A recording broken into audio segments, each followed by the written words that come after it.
Good morning. Today is October 2nd, 2022. I'm meeting today with Mr. Jim Kepler at his home in Greeley, Colorado. My name is Brad Hoops. I'm the interviewer for the Northern Colorado Veterans History Project. Welcome, Jim, and thanks for sitting down today to tell your story. Oh, thank you, Brad.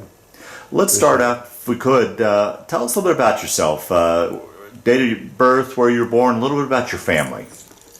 Well, I had a kind of interesting youth because my mother was quite ill at the time, and they couldn't figure out what was wrong with her. So it seemed like it was annually. Might have been more than that. They'd go back to Mayo's and do all kinds of testing, and they just couldn't make her right. So this one summer, the second summer, I think, that they went out there, they dropped me off at the farm, my aunt and uncle's farm, just outside of Dalton. Nebraska. Yeah. Uh-huh. And so, boy, you put a young kid in a farmyard, he's going to play on everything. So I explored every barn and all that stuff. Well, it just sort of happened that the augers had 3 augers, and of course between loads you just turn them off. And a couple of times the guys that start cranking it, you can't do that. You got to pull it to compression, and then just give it a little jerk. And so, the handle would come off and hit him in the face. So my uncle finally said, "Jimmy," he always called me Jimmy, I want Jimmy to be the only one starting these augers. How old were you? Oh, 11. Oh, wow. So then that was my first year out there. And I had, you've seen my old truck. Mm-hmm. Yeah, well, that was a junker, I mean, it had a big fuel tank on it and a compressor and tools to repair things. But the big gas tank is what I used mostly. I'd gas up every morning. The combines would come over and get close enough that I could jump over and fill them up. Then they'd head out to the fields, and he had 3 John Deere combines, which was nice. He was maybe the upper end of a type of farmer, but great guy, great. Well, him and my aunt Gertie. So anyway, every day I'd do that. Okay, I'd gas up everything, make sure everything was ready for the next day. So my uncle was quite impressed with that, and he said, "I want you to come back next summer for harvest, and I'm going to put you on a combine." It's like, the ultimate.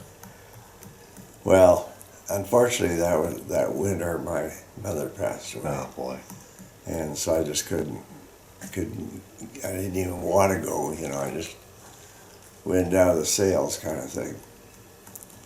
So anyway, back to, through high school. But to back up, you grew up in Fort Collins. Yes. Were you born in Fort Collins? No, I was born in Scottsbluff, Nebraska. Okay. Yeah. So, what was I talking about? Just your childhood in Fort Collins growing up. Yeah. Of course, we'd ride our bikes across town and be out till 10 o'clock at night, riding your bike home from somebody's house. And the parents really didn't think anything of it. Yeah, It was just kind of a normal thing. Fort Collins has a trolley, which everyone, if it was inclement weather, we'd take the trolley. Wow. It came within about 6 blocks of my house and went into the park and dropped us off.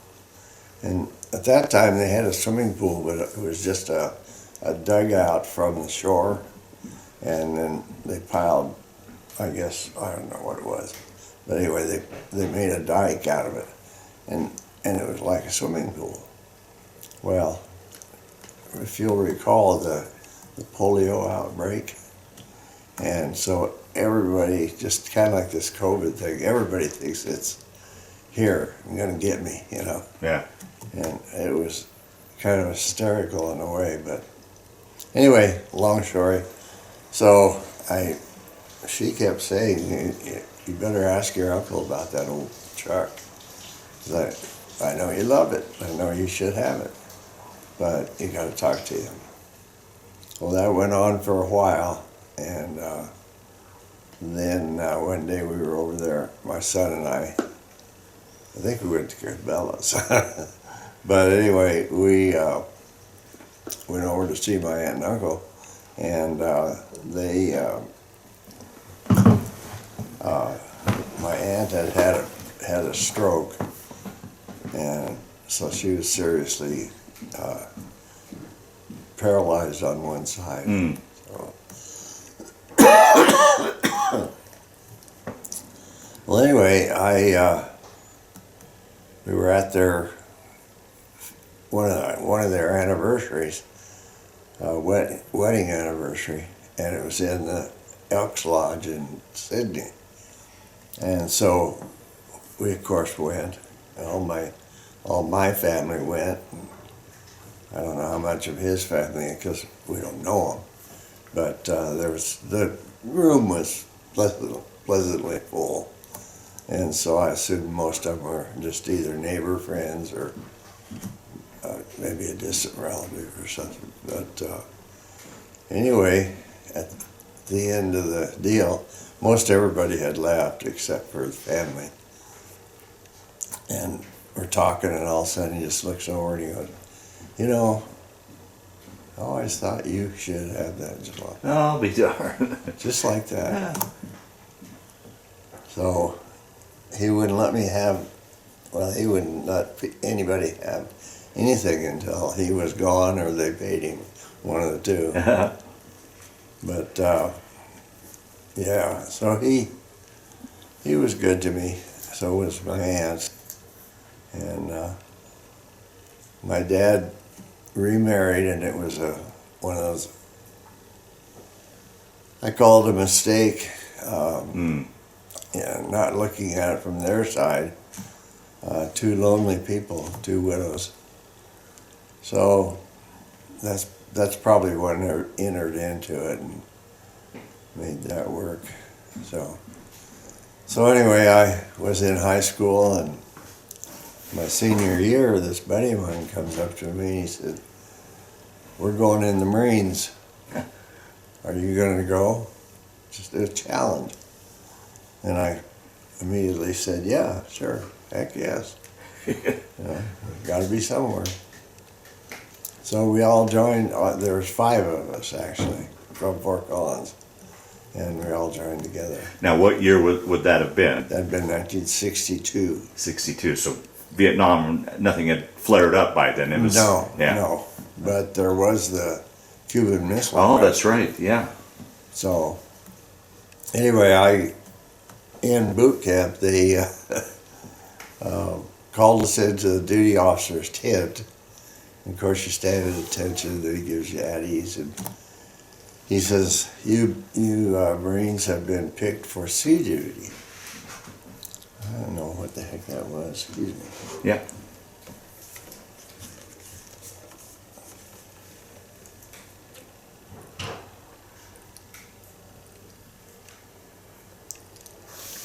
Well, now, were you 5 buddies able to go through boot camp together, or did you get separated once you?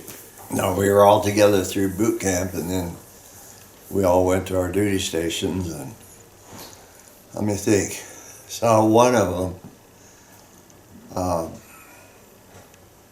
just a happenstance meeting, and then there was another one that was actually my best friend, and he was a sheriff's deputy down in Texas, and the time frame doesn't work quite right, but because we'd been out of the Corps for quite a while. But anyway, he retired from the sheriff's department, and one of his deputy buddies went over to his house and found him face down. I'll be darned. Huh. So anyway, he's gone. I don't know about the California guy. I assume he's still there.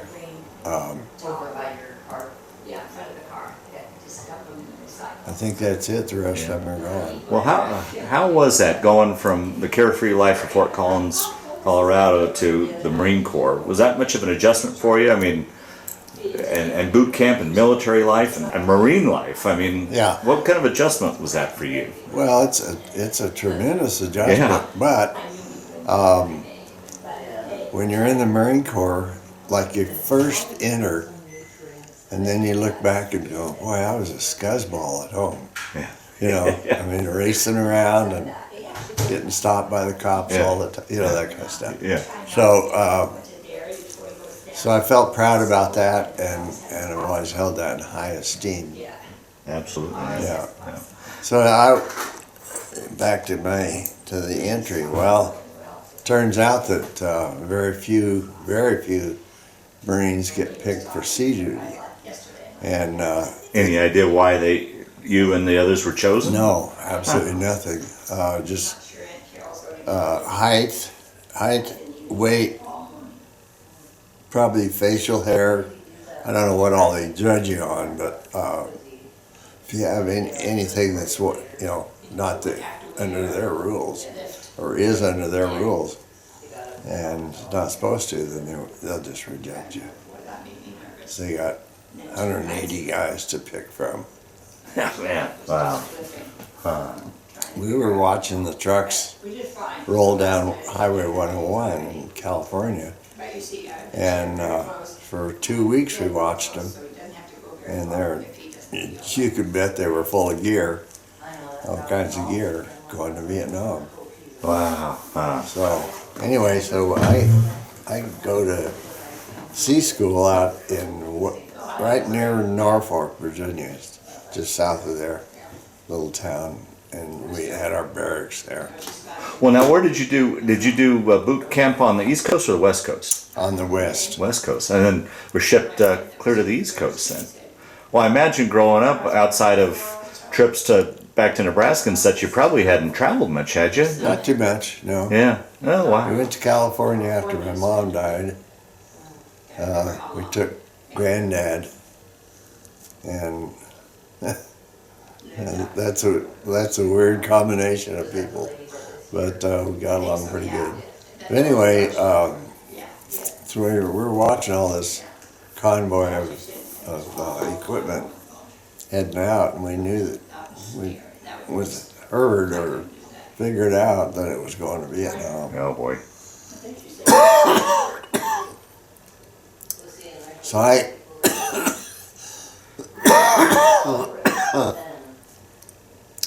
was still in training at sea school, and a truck came running out to the field. We were training on the big 5-inch guns, and they'd have a dummy out there, and you're not supposed to hit it. You know, it's a prop, and but it was like a small boat, and if you hit it, you were kind of in trouble. Yeah, I don't know what they do to you, but so anyway, we're out there on the range. It was like midday. The truck comes rolling, rumbling out there, and stops, and he's got a clipboard, and he read 3 names. My name, James Richard, and my buddy's name from Fort Collins, which is James Robert. And so we got duty stations for the full entire time we were in the Corps. Huh. Wow. Yeah. So that was nice. And then, let me think. So anyway, we hopped in the truck and went back to the barracks, and the lieutenant was standing at the top of the steps, and he says, you men have 30 minutes to get up there, get all your uniforms packed, ready to go, and shower if you got time, but for sure shave. That was it. So we got back in the truck and took us down to the naval shipyard, and that's huge, big. And he dropped us off at this entry point. Said, well, where's the Albany? We're supposed to go to the Albany. He goes, oh, it's down there on Pier 7. So can you give us a ride down there? And he goes, nope, this is as far as I can take you. You know, that's typical. But yeah, we had some interesting travels. So you were on the USS Albany? USS Albany, yeah. And what type of ship was the Albany then? It was an old heavy cruiser, and it was converted over to a battleship. Oh, huh. Yeah. And we had the nuclear warheads. We had the Talos and Tartar warheads. So Wow. we, at one point, there was a newspaper article written in the Norfolk Times, and it said, USS Albany does historic missile firing. It was supposed to be 4, 2 on each side. One of them failed. And the press didn't know the difference, you know, so we all laughed about that. But anyway, we sailed hot down to Cuba, and then we became part of the bargain, what am I trying to say? You know, the embargo. Right, yeah. And so about 4 months back and forth. Couldn't see land, so we were far enough out, you know, we were literally off the coast. So that was the rush to get, I was wondering why there was such a rush. You got 30 minutes to get ready. Mm-hmm. Okay, that makes sense, yeah. Yeah, that Albany was actually moving when we went aboard. Yeah, it was crazy. Well, that begs the question. Here's a landlocked boy from Fort Collins. How was it going to sea? Did you get your sea legs, or? Yeah, it was kind of a real weird, I don't understand it to this day, but growing up, I could not sit for like 20 minutes or 30 minutes, because you know, you're a kid, so you're put in the back seat, and my folks both smoked. Yeah. And we had an old Hudson, didn't have air conditioning or anything.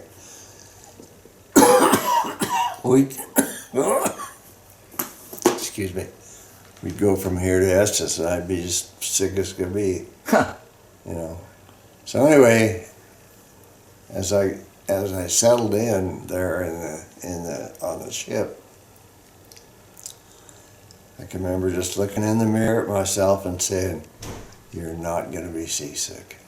And I just kept repeating it until somebody else walked in, and it never was.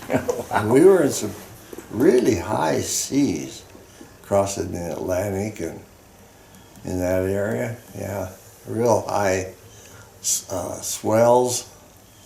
Almost small ships could actually get turned over. Wow.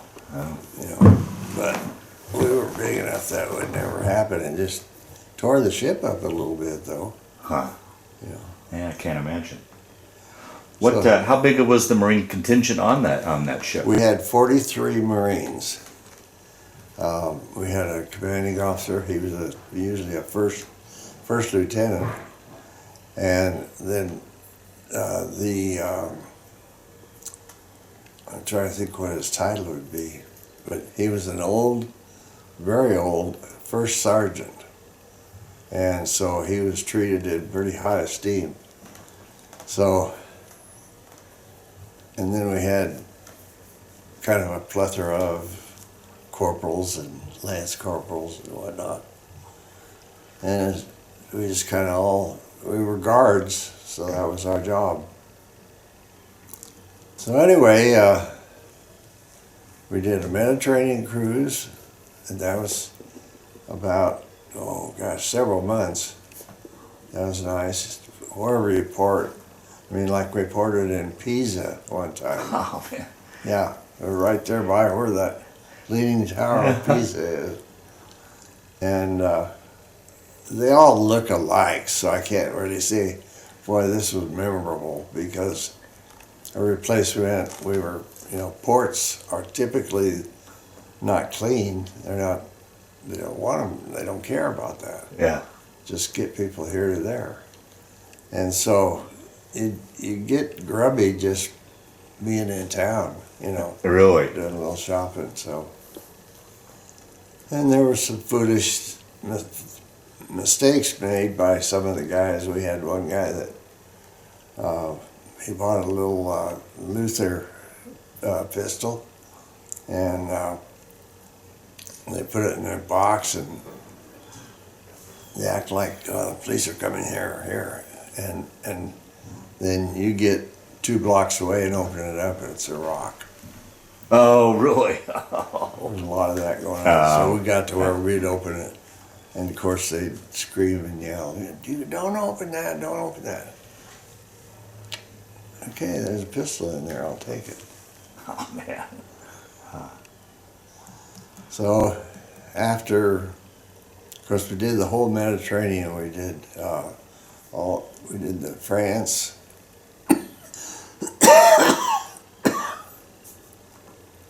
Ported at, I think it's Cannes and Nice, yeah, in that area.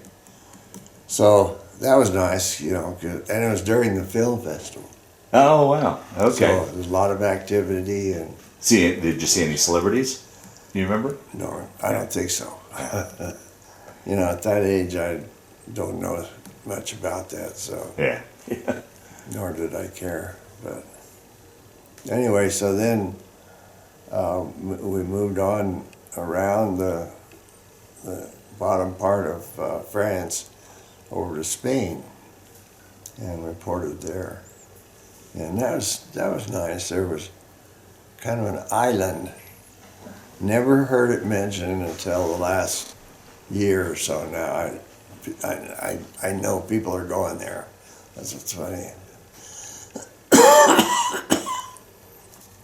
And it was in Pisa. And it's a little island. You have to boat over. But, and this buddy of mine, Jim, we decided we'd, explore over there. So we got over there, and as we're walking down the street, all of a sudden there's this big sign. It says Colorado Bar. Really? Yeah. So we said, well, Yeah. the owner's got to be at least through Colorado, or something impressed him to name it that.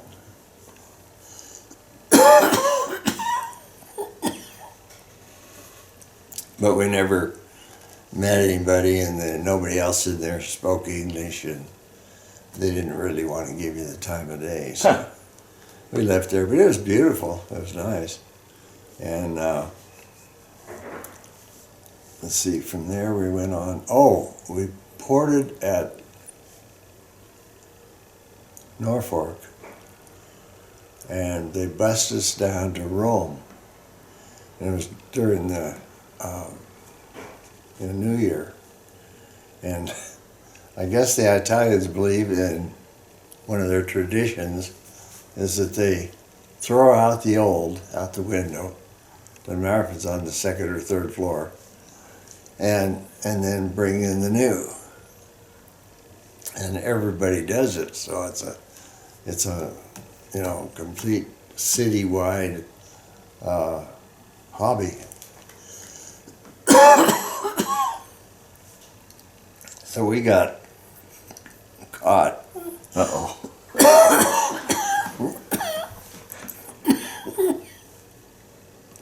Running down the street. And they start throwing stuff at you, I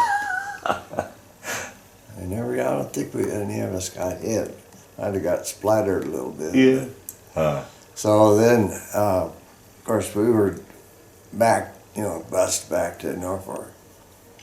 And that's where we just started making the rounds. Went up to Pisa. And I guess on the way back, they decided to take us to where the mafia is. To the Sicily? Yeah, Sicily. Yeah, and of course, our first sergeant, he was our father, Yeah. and he'd say, don't mess with those guys. You see them come in, just get up and leave. Leave your bottle of beer, get out of there, and stay in a group. They probably never attack you if you're in a group. So, and we did have one encounter, but didn't develop it to anything. But there was a young Italian kid that appeared to be, kind of little bit retarded, and so he comes in and he's wearing the pin, so we recognized that he was mafia, because they have a collar pin, and he wants us to buy him beer or give him money or something. Get out of here, leave us alone. Came back again, did it again. This time we got pretty wordy with him and he left. Comes back with 6 great big guys. So we all just kind of went, okay, stand up, stay together. We're going to have to walk past him to get out the door. And just be aware of, if one of us gets jumped, then it's just a scramble. But they left us alone. And it was because there was something, it was probably, I don't know, 10 or 12. And then we sailed back to the United States, ordered at Norfolk. We had to offload the nuclear warheads beforehand. And that's up north of there, and I can't ever remember the name of that. It's a little bitty port, but they handle the nukes. After you've unloaded that, then the ship can go anywhere. Before that, it's heavily controlled. So. And you had the nukes when you did your Mediterranean cruise? Oh, no. Oh, okay. Oh, okay. All right. No. No. Anytime you're a certain distance, a long distance, from an active war zone, then you probably will have the missiles. But just cruising around, no. Oh, okay. Okay. So then my 2 years was up, and a corporal came over and handed me my orders. He's handing out to everybody, and mine said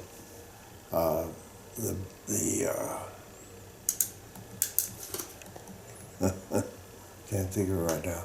It's a branch of the military police has accepted your application to stay in our barracks, to be in our barracks. And I don't know why they did that, because I never saw it before, but yeah, so we went over there, and it was decent. The unit that I was with originally had moved maybe a week or two before to Vietnam. Oh, man. Yeah, and so they were in the thick of it. So anyway, I went to California. I had originally 13 real days until my discharge. And then, of course, they extended the Navy indefinitely, all naval branches. And so then you didn't know, had no clue when you're going to get out. Well, I had such a good job. I had a job that I really liked, and it was the north half of the base, and it was patrol, And we had a couple of accidents and some speeders that give you a bad time, and just that normal stuff. But that was a good job. Our sergeant just more or less told us, you'll probably never hear from me, because he was getting out the same time we were. And he was a funny little Texan guy. So one of the guys that was in our unit, on the ship. His name was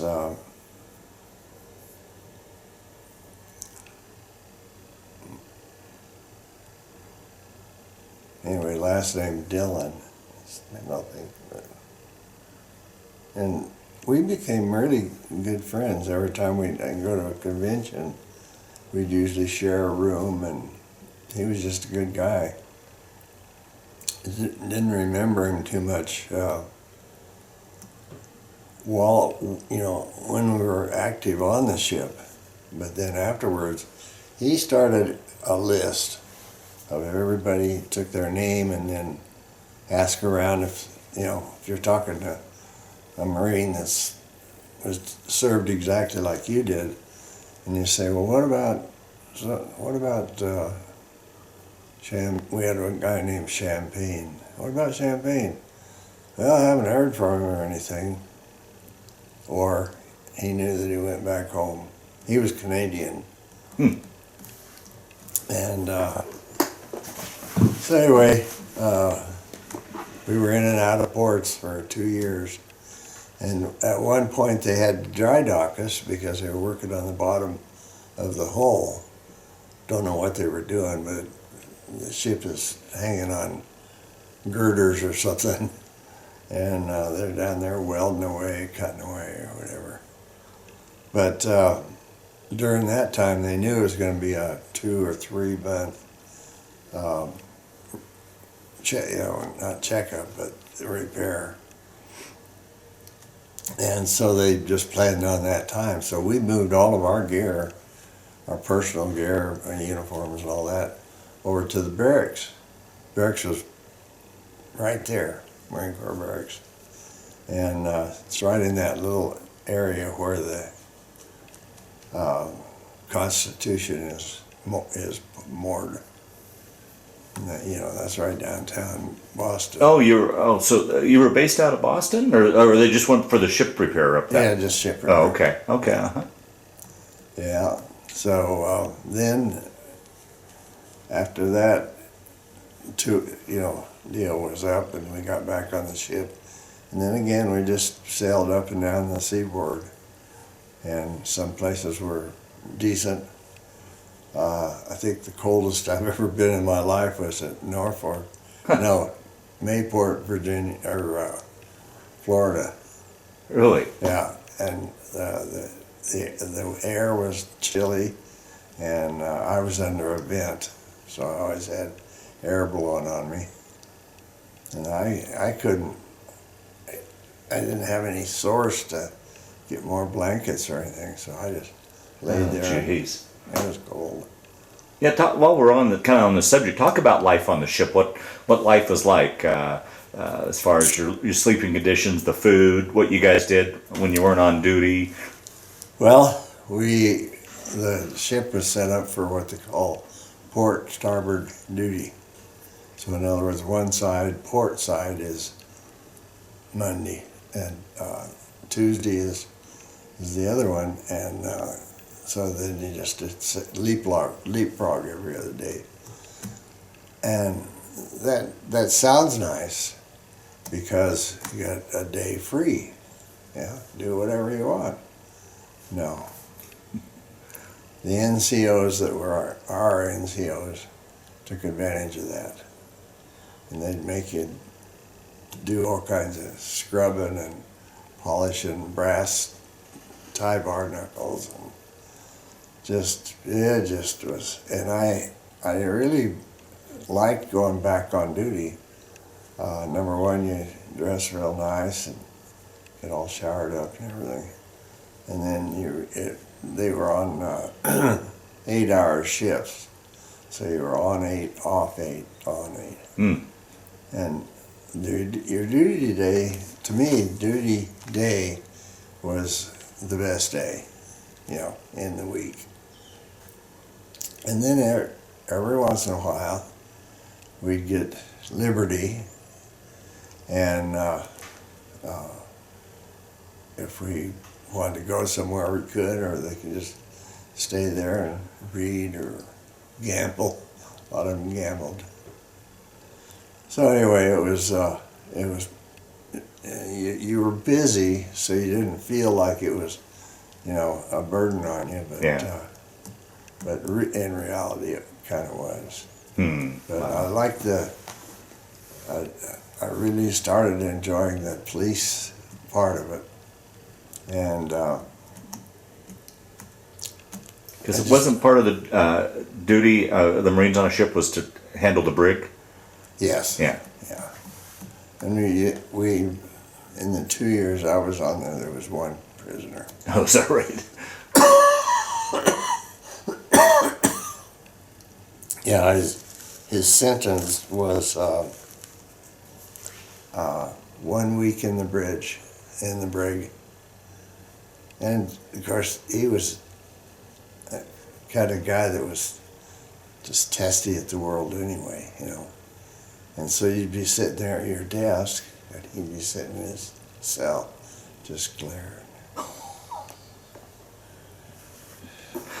It was nuts, but and then you have all these images of him, taking you out, Yeah.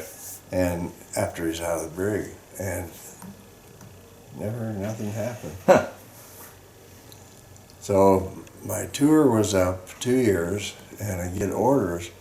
Now, Kalamazoo, North Carolina is right there. So you assume you're going to go there. Well, no. They sent me back to Pendleton, Camp Pendleton. And again, I ultimately joined that Marine Corps police barracks. So everybody in there was doing the same thing, and that was a short timers station. So if you were getting out, that's where they had you assigned. And we had a brig, never used it.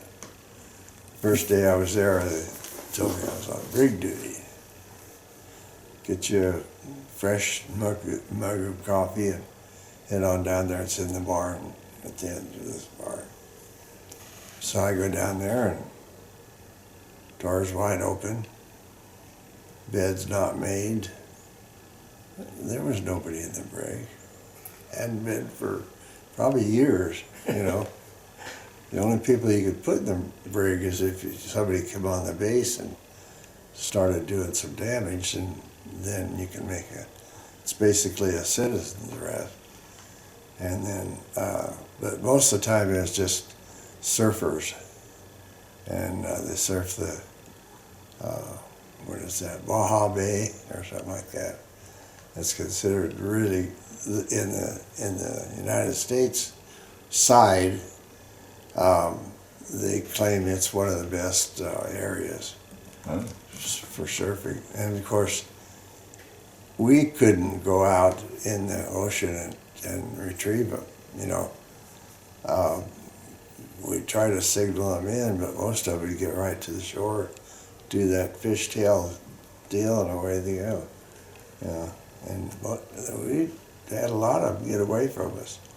Wasn't anything we could do. And it was like, okay, what are they doing? They're surfing, not hurting anything. Yeah. So it was really kind of a double standard in all of our minds. And I didn't like it, We arrested a kid one time there was a train that ran along there, and there was this huge trestle. It was probably over 100 feet long, and it was over a big wash ravine, pretty deep. And so we had a lot of, what was I going to say? Oh, we had a lot of surfers in that area. And we had this one kid cornered. He gets on the railroad tracks, gets halfway, train's coming. We all the MPs boogied out like right away, and he was stuck out there and got killed. Oh, man. And we caused that. That was sad. We caused all of it. Now, you said your enlistment was up. Was there any thought of re-opping or making it a career, or were you? Well, yeah, there was. I wasn't thinking doing a career in the Marines, but I thought, could stay there a few more years and get more training and specialized training and stuff. But so I went in and talked to them about re-enlisting, and they said, the only option is 4 more years. I don't want to do 4 more years. So that kind of ended that thought. So I decided that, I'd just go ahead and get out and come home. And my buddy said, yeah, he said, that's it, I won't have anything more to do with the Marine Corps. Well, I wanted to join the reserves. And so it's kind of a weird deal. I thought, they got to be set up with a reserve unit in Fort Collins, 30, 40 Marines on, doing weekend duties. I would think that's what was happening. So I met with the recruiter. He said, oh, yeah, we can get you signed up. No problem. Typical recruiter. And so I said, well, just before I signed, I said, by the way, where are we training? Where's our weekends? Out there at the National Guard headquarters. And then a nice big building and a big courtyard.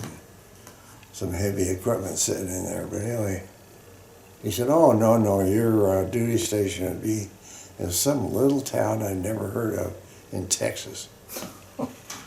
I said,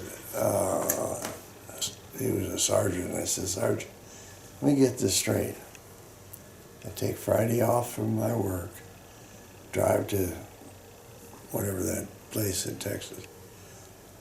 I serve my duty time, and then I start back in the same thing, And he had no answer for it, of course. Yeah. Looking back, I'm pretty sure the way my first occupation was, and I'll, of course, tell you about that, but the very, very first one, I don't think of it. Anyway, I get off the subject, so I can't remember. Got out, drove home. My buddy with me through the whole trip. Yeah, wow. Yeah, it's funny. But then I was looking for work, and I'd always done filling station work. And in fact, I was offered to take over a station in Fort Collins, and it was a real heavy. It was one of the bigger, nicer ones. And so, but I had just signed up like a month before.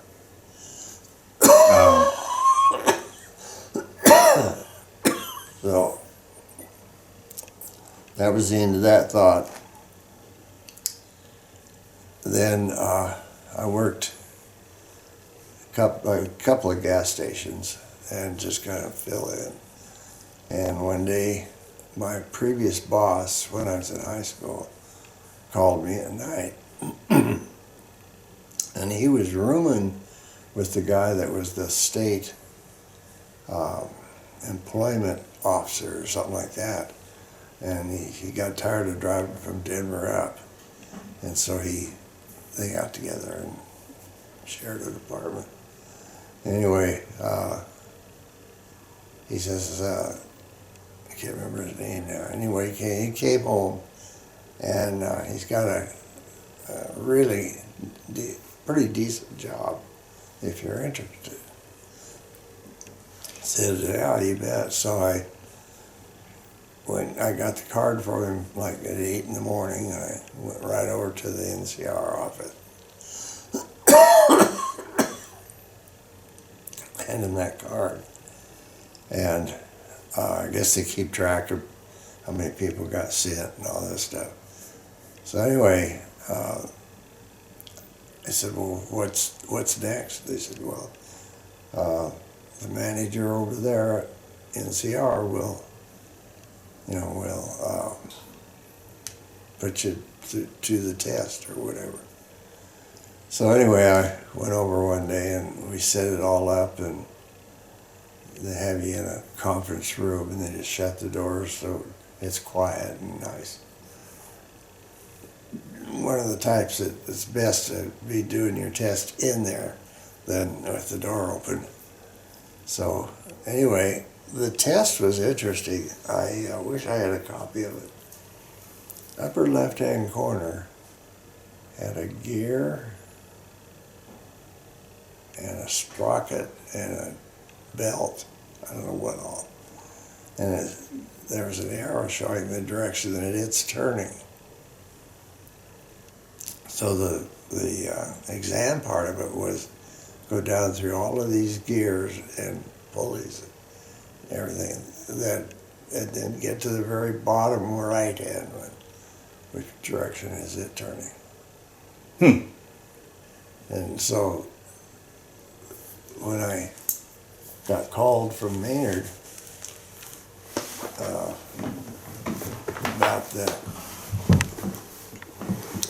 job, he said, "You have the job." And I said, "Really?" He said, "Yeah." I said, "You're the only one that passed the test out of about 75 guys." Huh. So I was pretty proud of that. Yeah, sure. And I worked for NCR as a field tech for 10 years.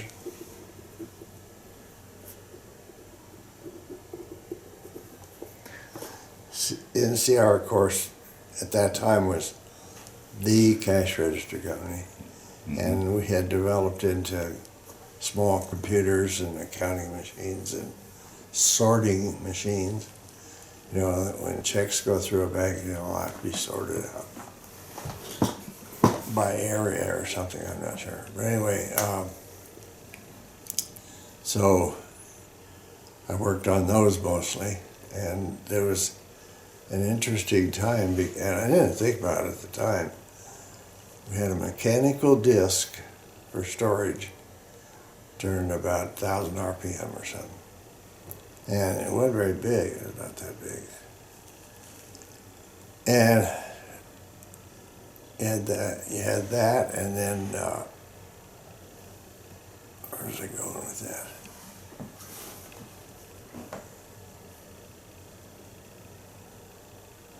Oh, I know what it was. And then all the controls were electronic.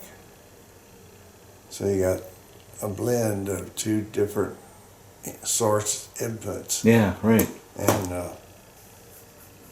anyway, and so they were tough, and the school districts and banks were the primary customers. And we had one down at Longmont's school district, and the gal that ran it was kind of typical, kind of grumpy, and this thing didn't work again, and blah, blah, blah, blah, blah. But anyway, she called and said there's, a complaint on the addition or something. It's one of those jobs that takes them 2 hours to figure out what went wrong, or longer. So I went up there, and I think I did that, scratched my head.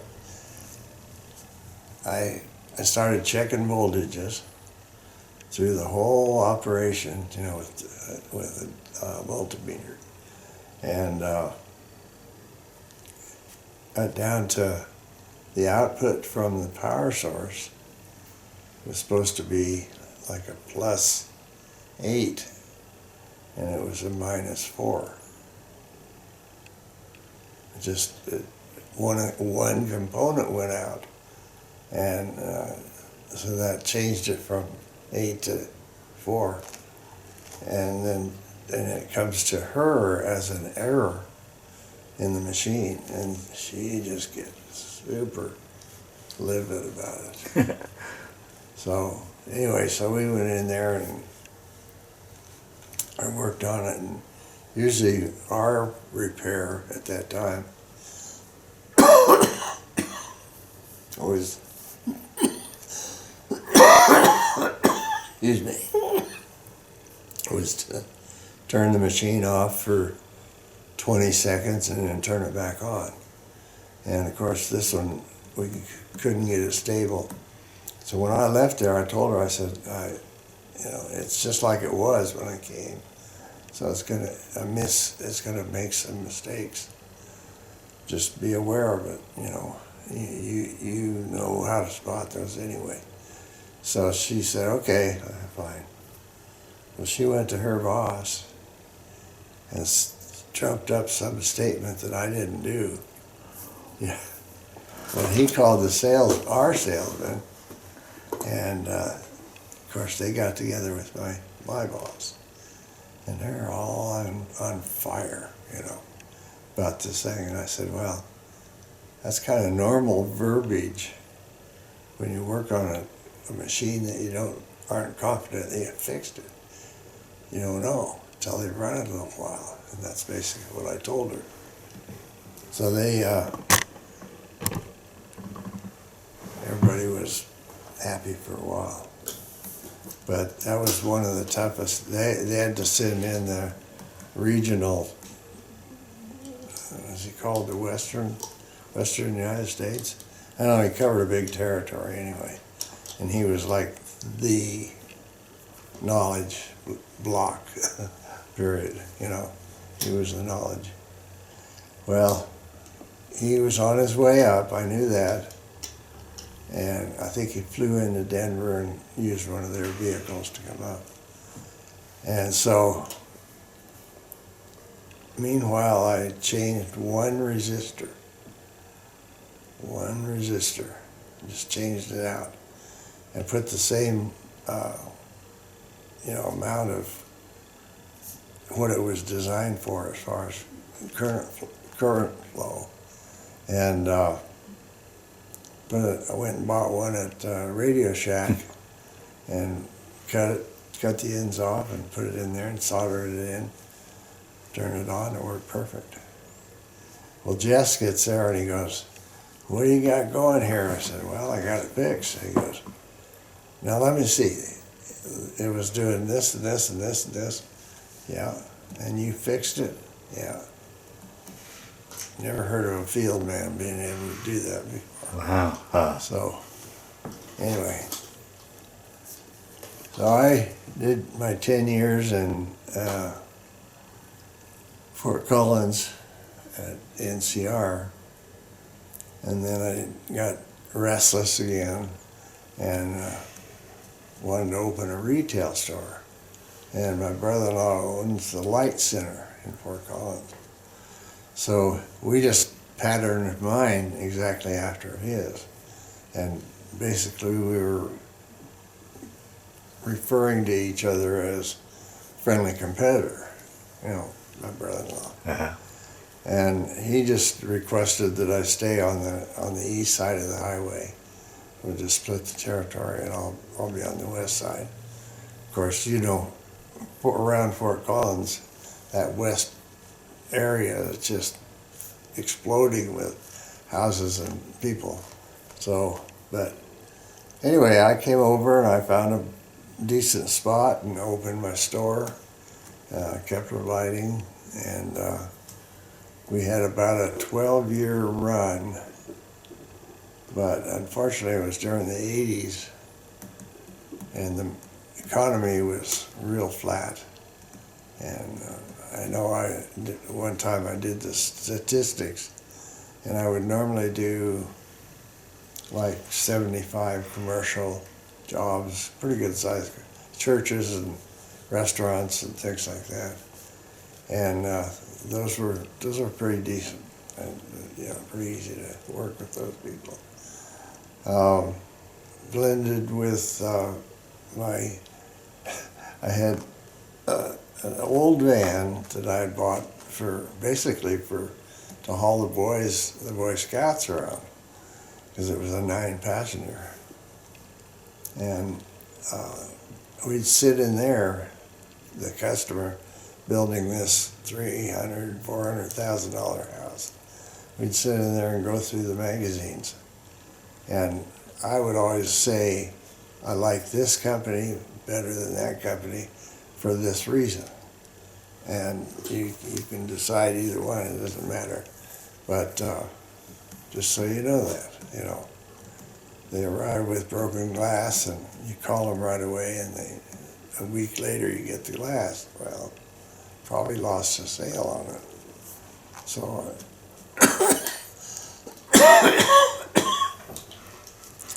so anyway,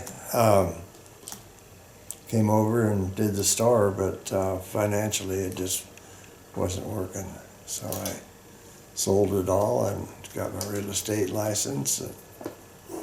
That was in '99.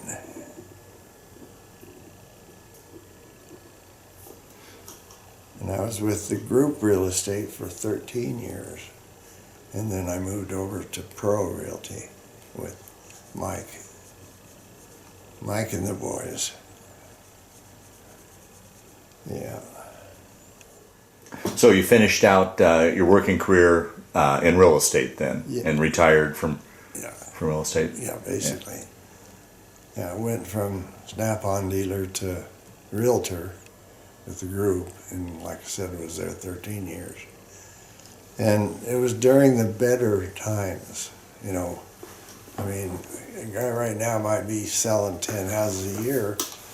To him, that's better times, you know. But for most realtors out there, I've turned my license in, I'm done. But most of them that are still kind of scrape out a living, and they ain't easy. And if they make one mistake, then they're in trouble. So. Is that probably your favorite career of all the things you did? No, my favorite was Snap-on tools. Oh, okay. I had a big truck and a big territory. And Now, when did you do? Where did that fit into things? 1990 is when I met with a guy named Al Kling. And Al was he was not in my class, but he was in the next class in high school. But I recognized him on a Boy Scout project. And I didn't realize that we were planting trees on his property. And so he just came out and he was sitting in his trunk and just kind of looking at some of the, you know, the guys that need to give directions. They were, I don't know what you call them in the Boy Scouts, just a little more aggressive parent or something. But so they all walked over and was talking to Al, and all of a sudden it hit me. I said, "Yeah, I know that guy." So it turned out he used to own like a Texaco just at the end of the block where we lived. And so we always got service there. And so we were chatting with him, and said, "What are you doing now?" And he said, "Well, I'm field manager for NCR." I said, "Oh, you have the dream job or something like that." And he goes, "Nah, not so much, not in my, capacity, but you could probably say that for a dealership, Anyway, I just kind of thought about that for the longest time. And one day I was having lunch at Toddy's in Fort Collins. And so I called Al. And I said, "So what are you doing?" And he said, "Well, I'm getting ready for my sales meeting tomorrow. Have one a month." And he always had his out there at one of those hotels on I-25. So, and I think he seemed like I remember he got the same room every year because he just rebook it, for dates. And anyway, I just said, "Well, I've always thought about being a dealer, and I don't know, maybe it's too late now. I'm 47. He said, "You come on over to my house. I want to talk to you." So I got over there, and he said, "You can forget about that age thing because they don't refer to it no more. So I filled out the application and got accepted, and but you got to have a territory. So there was nothing available. So anyway, we finally, oh, I know what it was. We were home here. I was here. Kids were here. They had just gotten home from school. And Al came driving up, and so I looked at it and said, oh, hey, it's Al Queen. And I walked out and I said, hey, Al, how you doing? He says, I'm doing real good. And I hope you think you are too. I said, what do you mean by that? And he said, I have you a territory.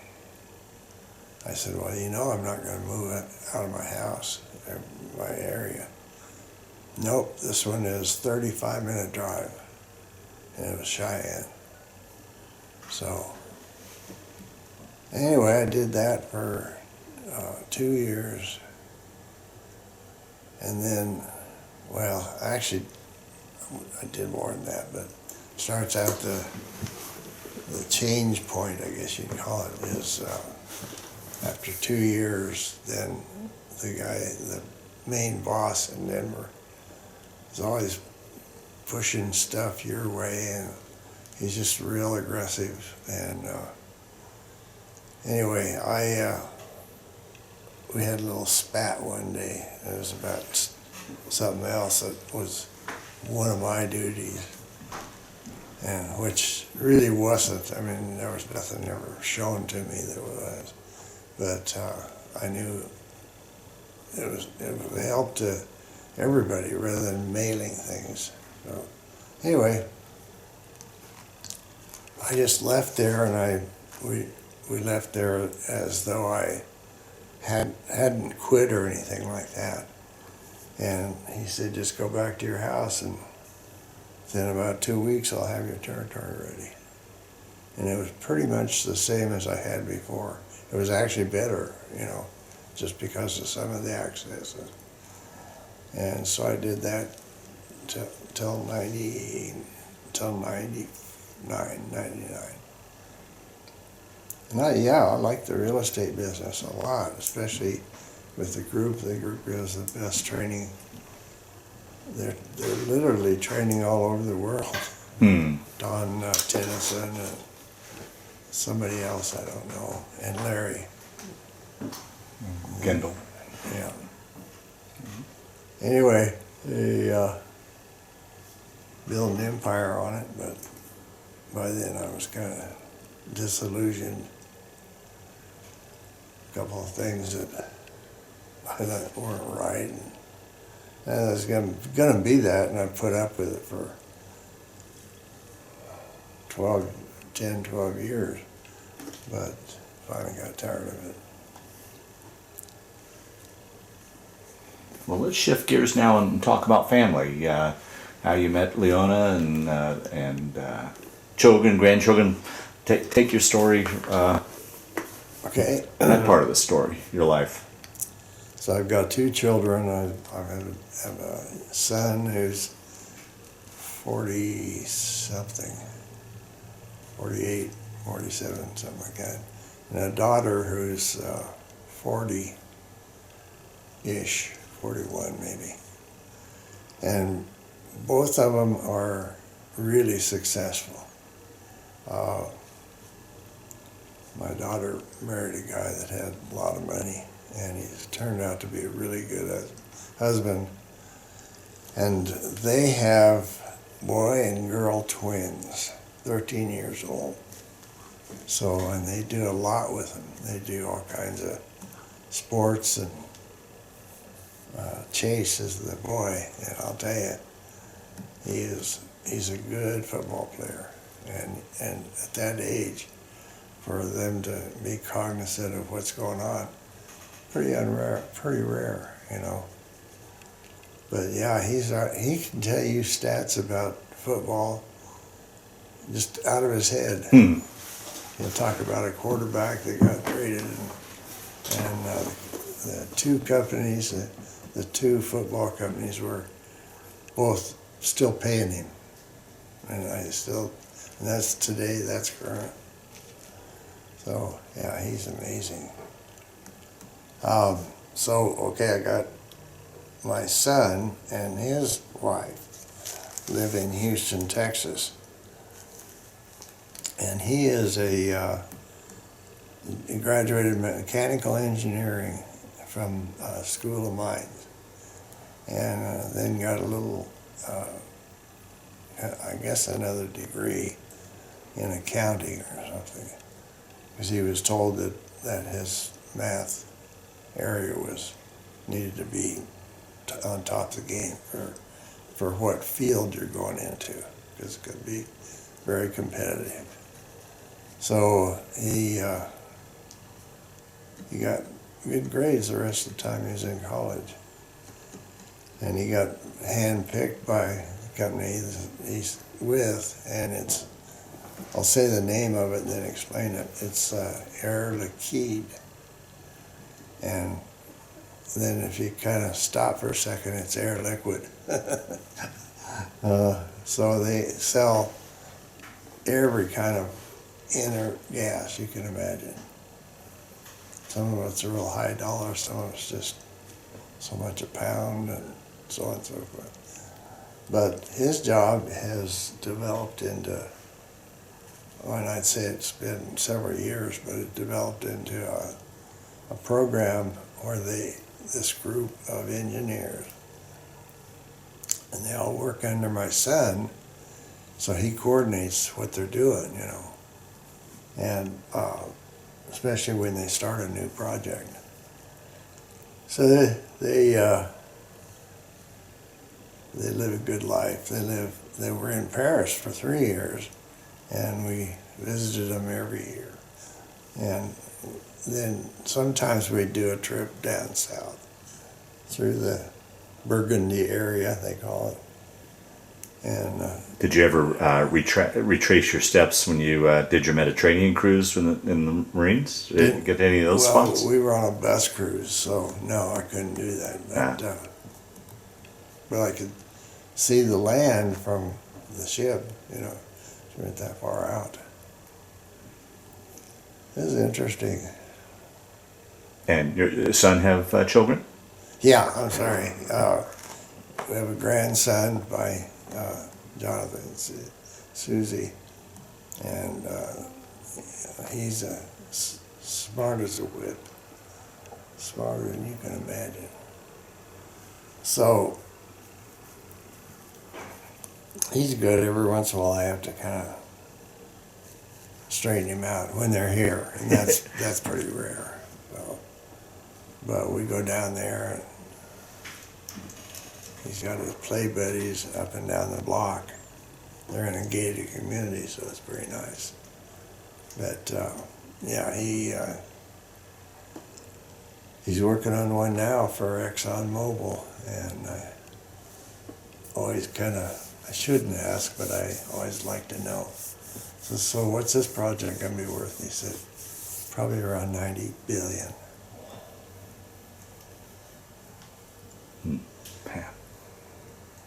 I was trying to think of the gas. There's a certain gas that they need to get the burners going. And what is it called? Anyway, companies would call all the manufacturers of liquid gas, everybody, and they were desperate for it. They use it. They use it to make car batteries. Well, you know what that's like right now. I mean, a couple of the cars out there are solid batteries in the floorboard. So anyway, he's real busy with that, and it doesn't ever appear. And I'm pretty well suspicious, but it just never appears anybody's, watching him or bugging him or pushing him or any of that. It wouldn't work anyway, but they pretty well leave him alone. He's had other directors that were basically just kind of moving through to their new territory. And he said we've had some that were, you know, they step in on our territory and want to be the boss of it. And so he always has to straighten things out. But as far as his job goes, it's great. And they put all these numbers together. But, you know, you'd think, well, that's not too big a deal. Well, they make the plant. You've seen them along the edge. They make that specifically for that production unit, whatever it is. And so right away you spot the Air Liquide, and they don't, most of the companies won't allow them to put their name on it. You know, it's our company and it's our facility and you want your name on it. No. But they don't, you know, it's just something they overlook. Yeah. Don't need to, not that big a deal. So, but he has to figure out how much land they need, and then a big territorial type thing for the equipment that they're putting in there. And and they do a lease on, generally, I guess they wouldn't have to, but they generally do a lease on that piece of property. And the company, from their viewpoint, that's good business, because if we start disliking this unit for some reason, it's faulty all the time or something. And so we're sourced to go out and find somebody that can fix it.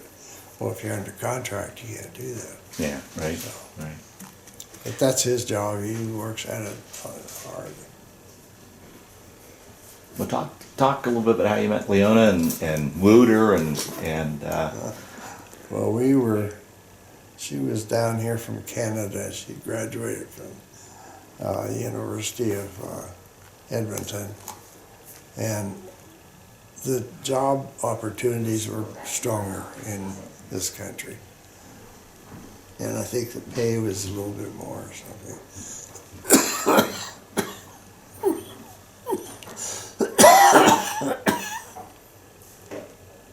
So her and one of the classmates came down to the States. They got in their little Falcon and away they came. And but she got a job right away with Colorado General, and worked side by side beside some famous surgeon. Wow. You know, and there's this little, I want to say it's a shack, but it wasn't a very big building. And you walk in, and it was the lost the name. Anyway, it was kind of the 3-2 bar in Denver. You know, everybody wanted to go there.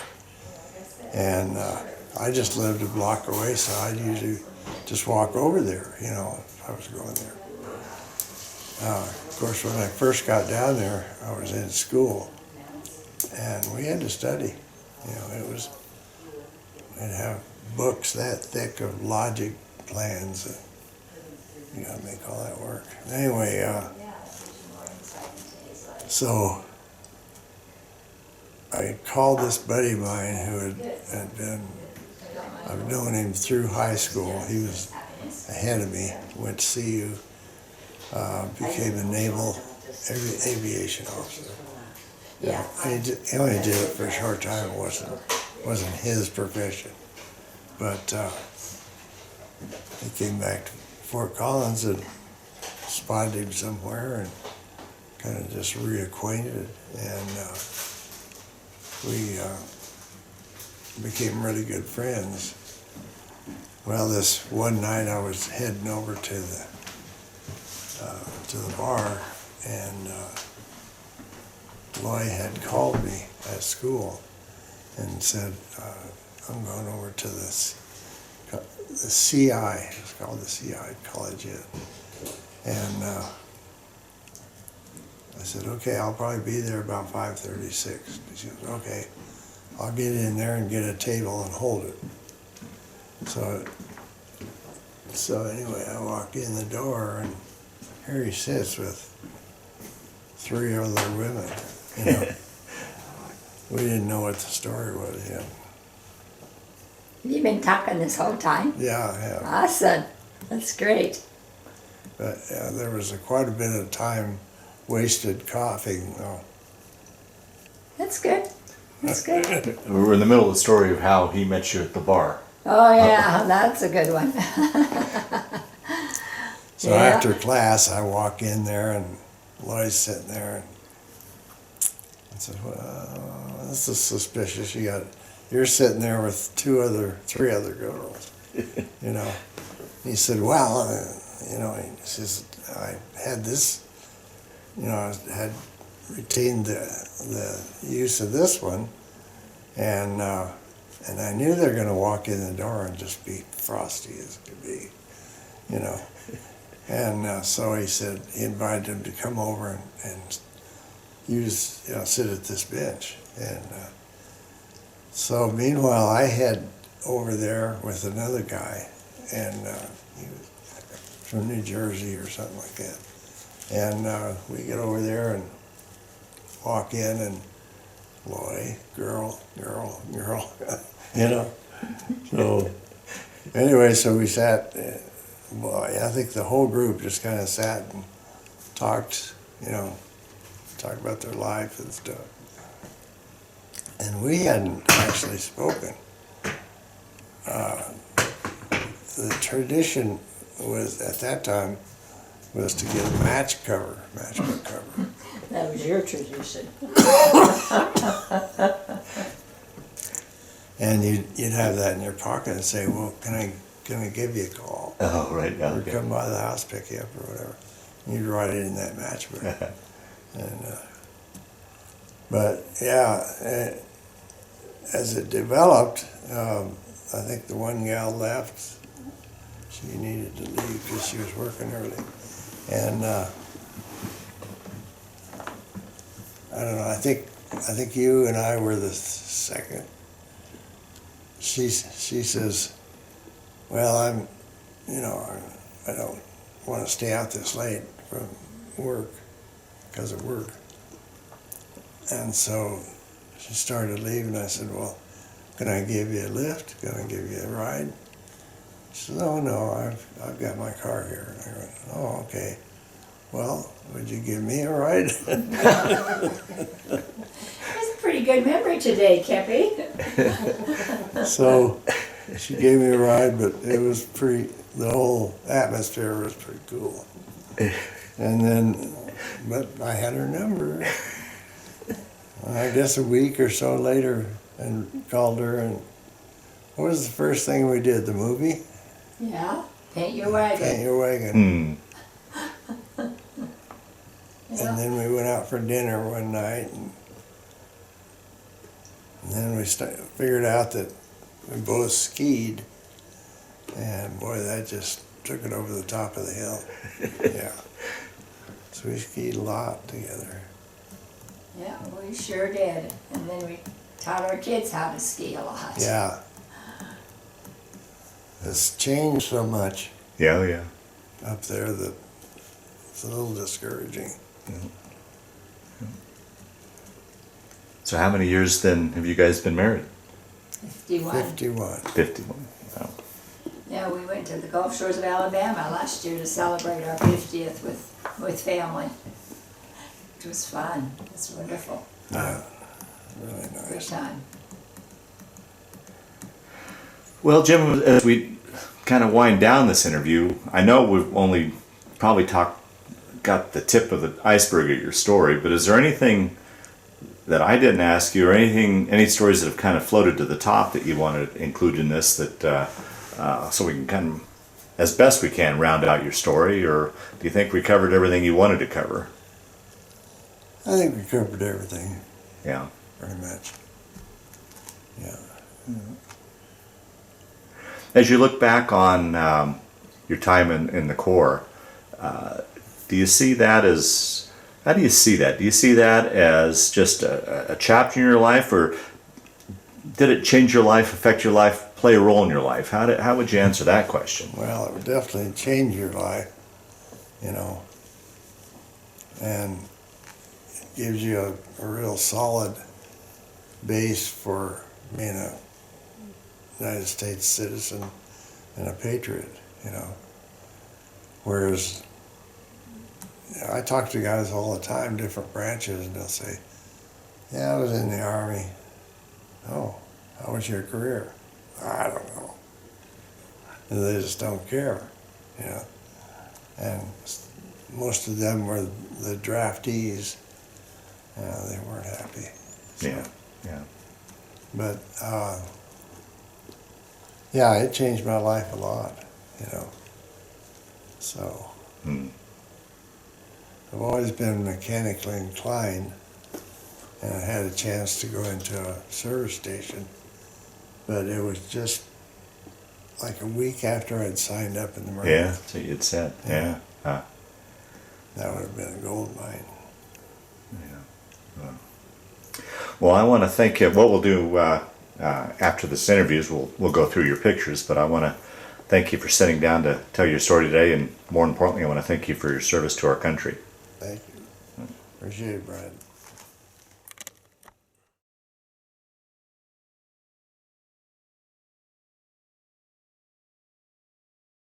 Here is the day we graduated from boot camp in San Diego.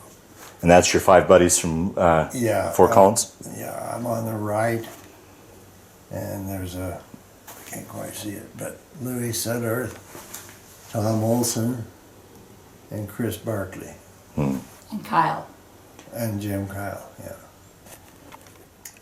That is a picture of me in my everyday duty uniform, and I passed by the chapel and there was a couple of guys in there, and so I asked them to take my picture, and they did.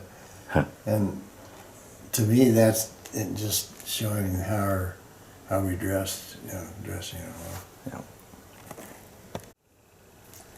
And that was a boot camp picture. We had been in there.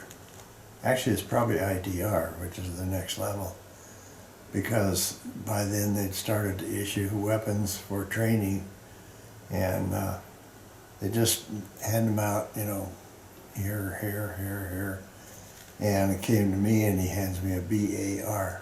Oh, jeez. BAR is, of course, the heaviest man-carried rifle ever made. Yeah, right. And that's where you got your training on, was a BAR? Well, that was just one day. Oh, okay. Yeah. Can't see what it is. Where you're laying on the ground, looks like you're shooting, or... Oh yeah, just rifle. That's rifle training. Yeah, okay.